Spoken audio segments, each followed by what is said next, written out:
ओम नमो भगवते वासुदेवाय। नमस्कार दोस्तों, स्वागत है आप सभी का हमारे चैनल भक्ति ज्ञान में। दोस्तों, आज मैं आपको श्रीमद् भागवत महापुराण की कथा सुना रहा हूँ। आप सभी भक्तजन इस कथा को श्रद्धा पूर्वक मन लगाकर सुने। भगवान श्री कृष्ण आप सभी की मनोकामना पूर्ण करेंगे और आप सभी के कष्टों को हर लेंगे। दोस्तों, पिछली कथा में हमने श्रवण किया था गजेंद्र के द्वारा भगवान की स्तुति और उसका संकट से मुक्त होना तथा गज और ग्राहक का पूर्व चरित्र तथा उनका उद्धार। आज की कथा में हम श्रवण करेंगे देवताओं का ब्रह्मा जी के पास जाना और ब्रह्माकृत भगवान की स्तुति। श्री सुखदेव जी कहते हैं, परीक्षित, भगवान की यह गजेंद्र मोक्ष की पवित्र लीला समस्त पापों का नाश करने वाली है। इसे मैंने तुम्हें सुना दिया। अब रैवत मनवंतर की कथा सुनो। 5वें मनु का नाम था रैवत। वे चौथे मनु तामस के सगे भाई थे। उनके अर्जुन, बलि, विंध्य आदि कई पुत्र थे। उस मनवंतर में इंद्र का नाम था भिभु और भूतरय आदि देवताओं के प्रधान गण थे। परीक्षित, उस समय हिरण्यरोमा, वेदशिरा, ऊर्ध्वबाहु आदि सप्तऋषि थे। उनमें शुभ्र ऋषि की पत्नी का नाम था विकुंठा। उन्हीं के गर्भ से बैकुंठ नामक श्रेष्ठ देवताओं के साथ अपने अंश से स्वयं भगवान ने बैकुंठ नामक अवतार धारण किया। उन्हीं ने लक्ष्मी देवी की प्रार्थना से उनको प्रसन्न करने के लिए बैकुंठ धाम की रचना की थी। वह लोक समस्त लोकों में श्रेष्ठ है। उन बैकुंठ नाथ के कल्याण में गुण और प्रभाव का वर्णन मैं संक्षेप से 3रे स्कंद में कर चुका हूँ। भगवान विष्णु के संपूर्ण गुणों का वर्णन तो वह करे जिसने पृथ्वी के परमाणुओं की गिनती कर ली हो। छठे मनु चक्षु के पुत्र चाक्षुष थे। उनके पूर्व पुरुष सुधुम्न आदि कई पुत्र थे। इंद्र का नाम था मंत्रदुम्न और प्रधान देवगण थे आयप आदि। उस मनवंतर में हविष्यमान और बीरक आदि सप्तऋषि थे। जगतपति भगवान ने उस समय भी बैराज की पत्नी संभूति के गर्भ से अजित नाम का अंश अवतार ग्रहण किया था। उन्होंने ही समुद्र मंथन करके देवताओं को अमृत पिलाया था तथा वे ही कच्छप रूप धारण करके मंदराचल की मथानी के आधार बने थे। राजा परीक्षित ने पूछा, भगवान ने क्षीर सागर का मंथन कैसे किया? उन्होंने कच्छप रूप धारण करके किस कारण और किस उद्देश्य से मंदराचल को अपनी पीठ पर धारण किया? देवताओं को उस समय अमृत कैसे मिला और भी कौन कौन सी वस्तुएं समुद्र से निकली? भगवान की यह लीला बड़ी ही अद्भुत है। आप कृपा करके अवश्य सुनाइए। आप भक्तवत्सल भगवान की महिमा का ज्यों ज्यों वर्णन करते हैं त्यों ही त्यों मेरा हृदय उसको और भी सुनने के लिए उत्सुक होता जा रहा है। अघाने का तो नाम ही नहीं लेता। क्यों ना हो, बहुत दिनों से यह संसार की ज्वालाओं से जलता जो रहा है। श्री सूत जी ने कहा, सौनक आदि ऋषियों, भगवान श्री सुखदेव जी ने राजा परीक्षित के इस प्रश्न का अभिनंदन करते हुए भगवान की समुद्र मंथन लीला का वर्णन आरंभ किया। श्री सुखदेव जी कहते हैं, परीक्षित, जिस समय की यह बात है उस समय असुरों ने अपने तीखे शस्त्रों से देवताओं को पराजित कर दिया था। उस युद्ध में बहुतों के तो प्राणों पर ही बन गई। वे रणभूमि में गिरकर फिर न उठ सके। दुर्वासा के हिसाब से तीनों लोक और स्वयं इंद्र भी श्रीहीन हो गए थे। यहाँ तक कि यज्ञ आदि धर्म कर्मों का भी लोप हो गया था।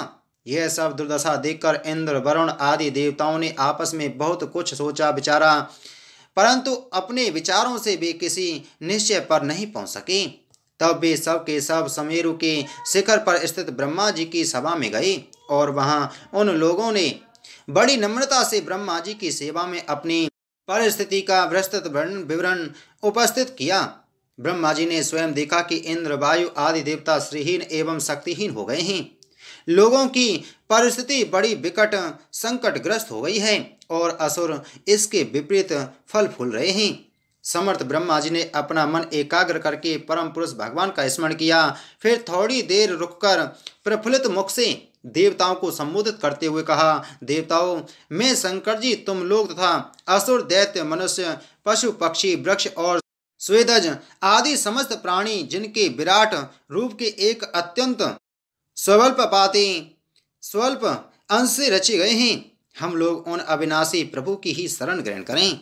यद्यपि उनकी दृष्टि में ना कोई वध का पात्र है और न रक्षा का, उनके लिए ना तो कोई अपेक्षणीय है और ना कोई आदर का पात्र है, फिर भी सृष्टि स्थिति और प्रलय के लिए समय समय पर वे रजोगुण सत्वगुण और तमोगुण को स्वीकार किया करते हैं। उन्होंने इस समय प्राणियों के कल्याण के लिए सत्वगुण को स्वीकार कर रखा है, इसलिए यह जगत की स्थिति और रक्षा का अवसर है। अतः हम सब उन्हीं सद्गुरु परमात्मा की शरण ग्रहण करते हैं। वे देवताओं के प्रिय हैं और देवता उनके प्रिय हैं, इसलिए हम निज जनों का वे अवश्य ही कल्याण करेंगे। श्री सुखदेव जी कहते हैं, परीक्षित, देवताओं से यह कहकर ब्रह्मा जी देवताओं को साथ लेकर भगवान अजित के निज धाम बैकुंठ में गए। वह धाम तमोमयी प्रकृति से परे है। इन लोगों ने भगवान के स्वरूप और धाम के संबंध में पहले से ही बहुत कुछ सुन रखा था, परंतु वहां जाने पर उन लोगों को कुछ दिखाई न पड़ा। इसलिए ब्रह्मा जी एकाग्र मन से वेद वाणी के द्वारा भगवान की स्तुति करने लगे। ब्रह्मा जी बोले, भगवान आप निर्विकार सत्य अनंत आदि पुरुष सबके हृदय में अंतर्यामी रूप से विराजमान अखंड एवं अतर्क हैं। मन जहाँ जहाँ जाता है वहाँ वहाँ आप पहले से ही विद्यमान रहते हैं। वाणी आपका निरूपण नहीं कर सकती। आप समस्त देवताओं के आराधनीय और स्वयं प्रकाश हैं। हम सब आपके चरणों में नमस्कार करते हैं। आप प्राण मन बुद्धि और अहंकार के ज्ञाता हैं।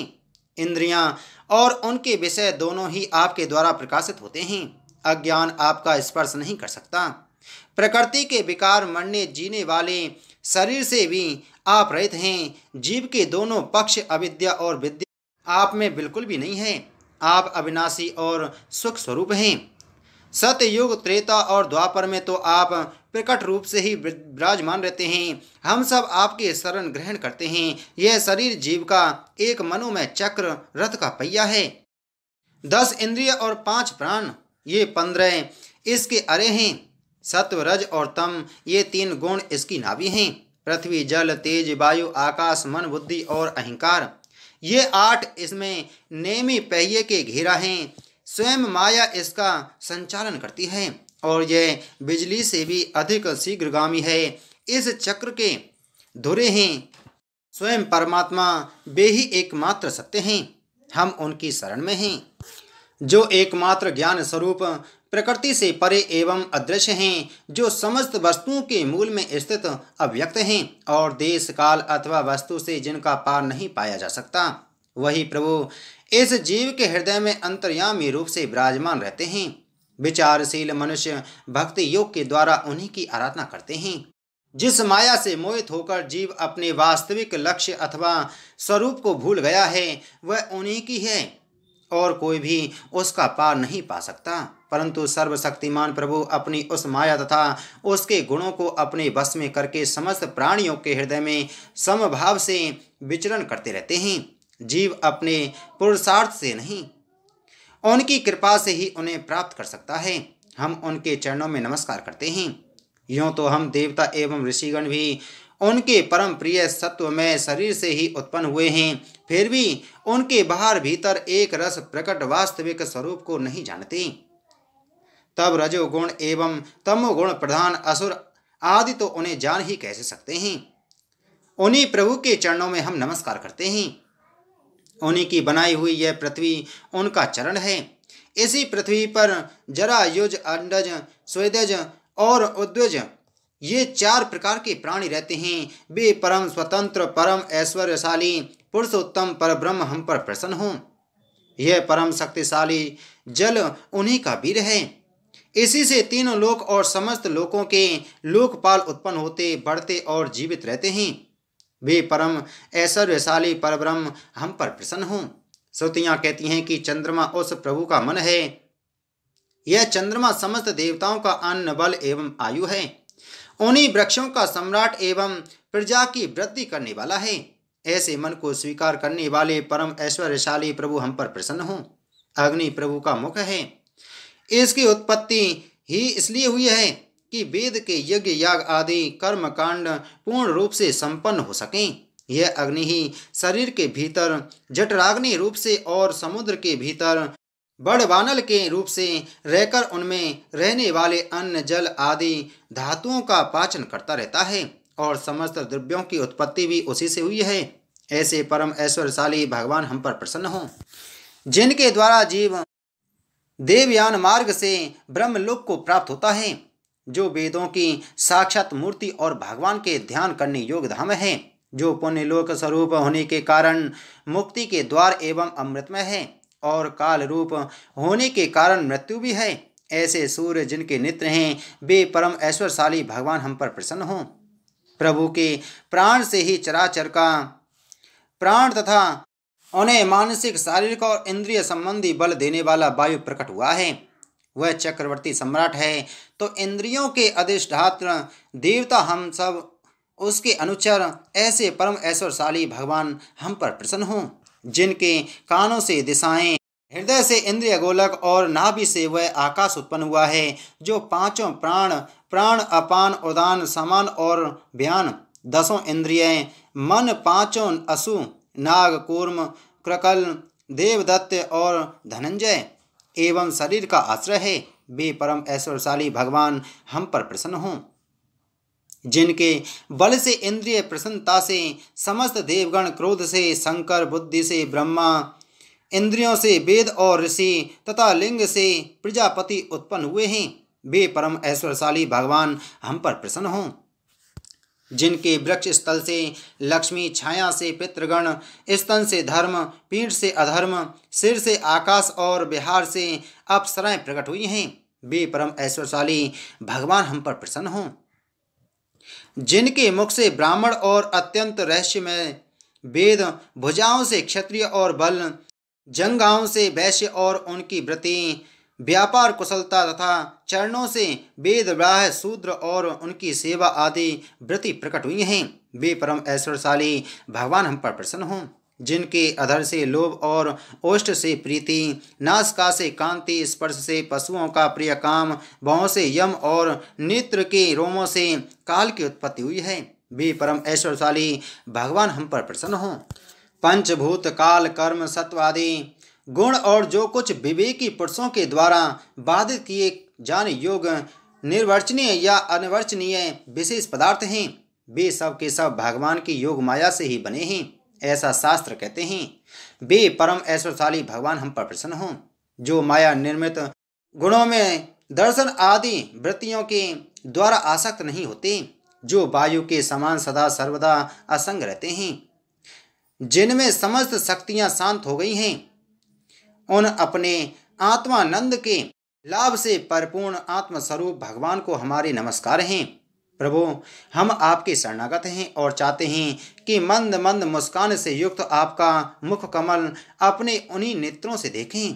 आप कृपा करके हमें उसका दर्शन कराइए। प्रभु, आप समय समय पर स्वयं ही अपनी इच्छा से अनेकों रूप धारण करते हैं और जो काम हमारे लिए अत्यंत कठिन होता है उसे आप सहज में ही कर देते हैं। आप सर्वशक्तिमान हैं, आपके लिए इसमें कौन सी कठिनाई है। विषयों के लोभ में पड़कर जो देहाभिमानी दुख भोग रहे हैं, उन्हें कर्म करने में परिश्रम और क्लेश तो बहुत अधिक होता है, परंतु फल बहुत कम निकलता है। अधिकांश में तो उनके विफलता ही हाथ लगती है, परंतु जो कर्म आपको समर्पित किए जाते हैं उनके करने के समय ही परम सुख मिलता है। वे स्वयं फल रूपी हैं। भगवान को समर्पित किया हुआ छोटे से छोटा कर्माभास भी कभी विफल नहीं होता, क्योंकि भगवान जीव के परम हितैषी, परम प्रियतम और आत्माई हैं। जैसे वृक्ष की जड़ को पानी से सींचना उसकी बड़ी बड़ी शाखाओं और छोटी छोटी डालियों को भी सींचना है, वैसे ही परमात्मा भगवान की आराधना संपूर्ण प्राणियों की और अपनी भी आराधना है, जो तीनों काल और उससे परे भी एक रस स्थित है, जिनकी लीलाओं का रहस्य तर्क वितर्क के परे है, जो स्वयं गुणों से परे रहकर भी सब गुणों के स्वामी हैं तथा इस समय सत्व गुण में स्थित हैं। ऐसे आपको हम बारंबार नमस्कार करते हैं। बोलो श्रीमद्भागवत महापुराण की जय। बोलो श्री कृष्णचंद्र भगवान की जय। तो दोस्तों, उम्मीद है आपको कथा अच्छी लगी होगी, तो वीडियो को लाइक करें, वीडियो को ज़्यादा से ज़्यादा शेयर करें। अगर आप हमारे चैनल पर पहली बार आए हैं तो चैनल को सब्सक्राइब कर बगल में घंटी के बटन को जरूर दबाएं। जय श्री कृष्ण।